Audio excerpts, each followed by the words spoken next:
ఈరోజు నేను చేసిన వీడియో చాలా తప్పుగా మాట్లాడాను.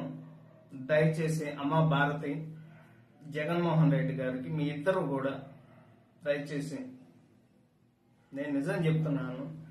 నేను అన్నమాట చాలా తప్పు. మీ భారతి గారి కాళ్ళు పట్టుకొని నేను ఒక ఆడ వారి గురించి ఇలాగ మాట్లాడటం నా తప్పు. దయచేసి మీ కాళ్ళు పట్టుకుని నేనైతే క్షమించండి. నేనైతే క్షణికావేశంలో ఈ మాట అనాల్సి వచ్చింది. క్షమించి దయచేసి నేనైతే ఈ రోజు మాట్లాడిన మాటలకి ఒక ఆడవారిని ఇలాగ మాట్లాడిన తర్వాత నేనైతే మాత్రం దయచేసి క్షమించండి ప్లీజ్.